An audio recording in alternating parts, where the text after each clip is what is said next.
예, 먼저 2위부터 만나보겠습니다. 최강욱 의원의 휴대전화를 압수수색한 경찰입니다. 한동훈 장관의 개인정보 유출 사건 관련해서요.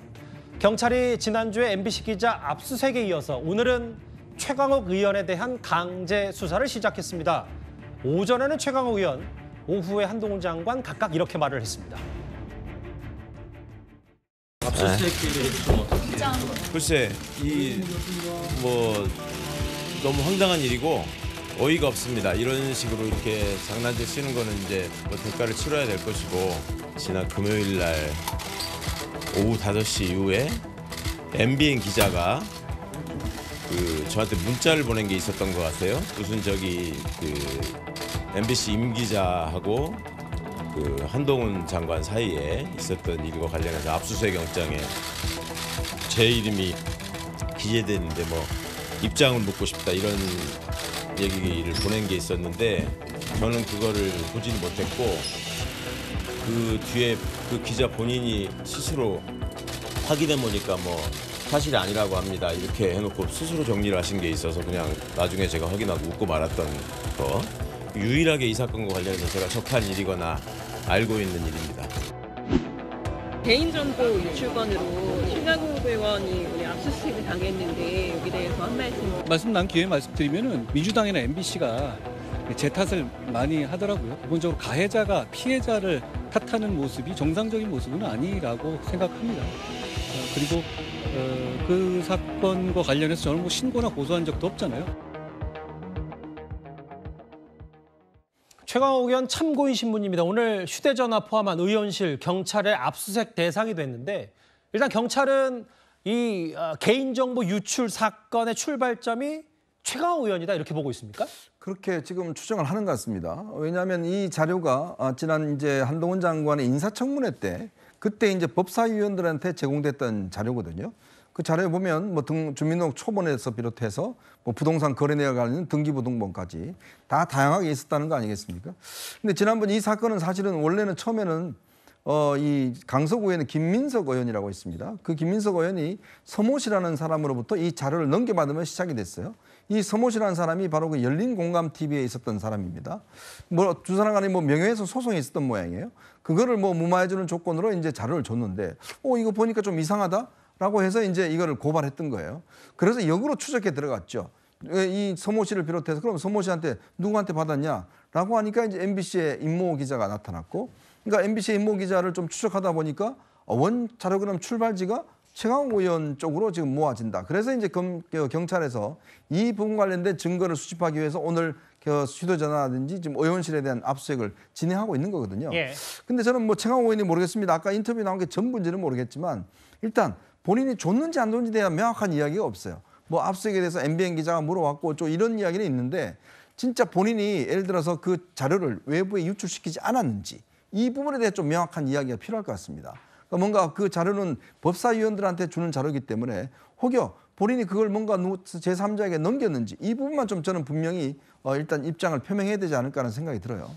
그러니까 다시 한번 보면 이 흐름, 저희가 다시 한번 그래픽으로 만나본 이 국회 법사위에서 이 흐름에 그 앞에 민주당의 최강욱 의원이 있다는 얘기인데, 근데 저희가 지난주에도 그렇고 이 개인정보 유출 사건에 대해서 두 가지 포인트에 대해서 얘기했거든요. 그러니까 국회의원이라고 해서 넘겨져선 안 될 자료를 주면 안 된다. 혹은 기자라고 하더라도 이런 정보를 좀 받을 수 있지만 다른 매체에 주는 것 자체는 좀 법적 문제 소지가 있다. 이런 부분들이 좀 많이 얘기가 나왔습니다. 그렇죠. 이게 개인정보 유출이라는 게 최근에 와서는 굉장히 민감한 사안이고 법률적으로도 굉장히 엄격하게 해석을 하고 있습니다. 여러분들 기억하시겠지만 어디 조그만 사이트에 회원가입을 하거나 아니면 핸드폰 관련해서 무슨 약정서를 쓰거나 무슨 계약서를 쓰거나 어디에 들어갈 때는 반드시 물어보는 게 개인정보 제공 수신 동의를 해야 되잖아요. 그거 허락하지 않으면 아무도 그 개인정보를 받아갈 수가 없습니다. 그 정도로 개인정보라는 게 굉장히 중요한 지금 현대사회에서 중요한 콘텐츠가 돼 있는데, 지금 경찰이 추적하고 있는 건 뭐냐면 지금 이현주 의원이 말씀하신 것처럼 한동훈 장관이 직접 고소한 사건이 아니고 과거에 청담도 술자리라든지 뭐 더탐사 관련해서 한동훈 장관이 직접 고소한 사건이 있지만 이 사건은 한동훈 장관이 전혀 관련이 없어요. 없고 어디서 튀어나왔냐면 강서구에 있는 김모 의원과 서모 씨라고 하는 전직 열린공론팀 기자 사이에 무슨 일이 있는 과정에서 그 USB를 받았고 USB를 보니까 한동훈 장관의 개인정보가 굉장히 소상하게 많이 들어가 있었고 이걸 고발 조치하면서 지금 경찰이 거꾸로 추적에 들어간 겁니다. 그러다 보니까 서모 씨라고 하는 사람이 MBC 임모 기자한테 받은 걸로 봐서 지금 임모 기자에 대한 압수수색에 들어갔고 임모 기자는 법사위 소속이었던 최강욱 의원실로부터 받은 걸로 지금 추적이 돼서 의원실에 대한 압수수색에 들어간 거예요. 역추적이잖아요. 그렇습니다. 그렇기 때문에 결국은 상식적으로 생각해 보면 인사청문회이기 때문에 인사청문회 담당이었던 법사위원에게는 개인정보가 다 배포가 됩니다. 그러면 법사위원은 그 개인정보를 이용해서 청문회 준비를 하고 거기서 끝냈어야 되는 거죠. 근데 그중에 일부를 사적인 용도로 또는 어떤 정치적 의도를 가지고 누구 바깥에 외부 유출했거나 외부 유출한 사람이 또 제3자에게 전달했거나 이건 전부 개인정보 유출에 걸리는 거예요. 만약에 그랬다면. 당연하죠. 그러니까 그 부분에 대한 것을 지금 경찰이 추적하고 있는 것이고 정말 이현주 의원이 잘 지적하셨지만 지금 최강욱 의원이 지금 의원회관 나와서 뭐 다른 이야기를 하고 있는데 그걸 자신이 본인이 건넸다는 것인지 아니면 의원회관실에 다른 보좌진이 보냈다는 것인지 이 부분에 대해서는 아마 경찰이 증거를 확보하면 금방 파악이 될 것으로 보입니다. 최강욱 의원도 법조인 출신이니까 기본적으로 잘 알 텐데 근데 이제 오전에는 황당하고 어이없다. 대가를 치러야 할 것이다. 오후에는 공권력을 오남용해서는 안 된다. 비판 핵심이 최강욱 의원 정확히 뭡니까? 그러니까 그 본인의 그러니까 오전에 대한 것은 본인에 대한 어떤 압수수색에 대해서 조금 불만을 얘기한 것인 것 같고요. 그다음에 오후에 대해서는 오후에 발표한 내용은 그러니까 한동훈 장관의 어떤 개인 정보가 그것도 이제 그 장관 인사청문회를 앞두고 어찌 보면 지금까지 저는 관행이 적법하다라고 얘기는 하지 않겠습니다만은 어찌 보면 기자들, 언론을 통해서 검증을 했던 내용들, 그러니까 국회 차원에서만 검증은 좀 실간적으로 물리적으로 불가능한 면이 있기 때문에 예. 기자들의 취재를 통해서 또 이런 장관에 대한 개인 비리라든지 이런 부분들을 어쩌면 공적 영역을 담당하고 있었기 때문에 이제까지 이런 부분들 공유가 됐던 것인데 그 부분에 대해서 어떤 이제 최강욱 의원이 얘기하는 것은 명확한 어떤 물증이라든지 명확한 혐의가 입증되지 않은 상황에서 이렇게 국회에 와서 이거 압수수색을 하고 또 개인에 대한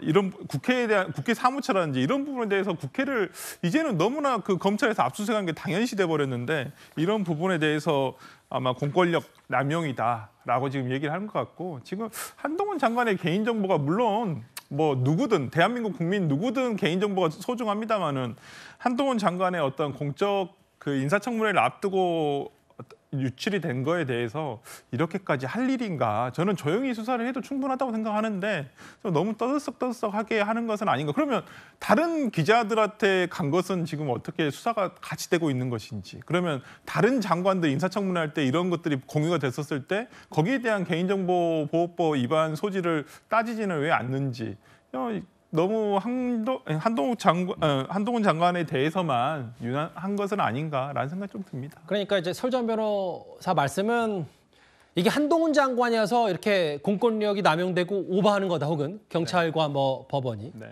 뭐 법원도 압수수색 영장을 발부했으니까.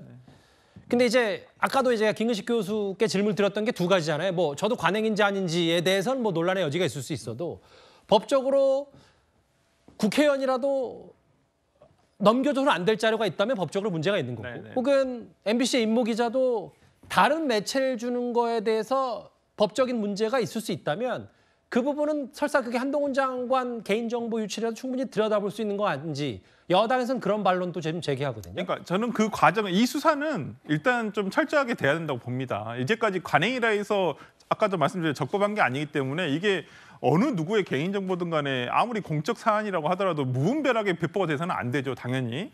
저는 그 부분에 있어서는 그러니까 지금 이 사실관계에 있어서도 지금 임모 기자는 또 서모 씨를 모른다 그래요, 서로. 지금 사실관계가 약간 이론이 있지만은. 그렇기 때문에 당연히 철저하게 수사를 해서 왜 이게 유출이 됐고 유출된 경위에 대해서는 철저하게 밝혀야죠. 예, 저는 그렇게 생각합니다. 예.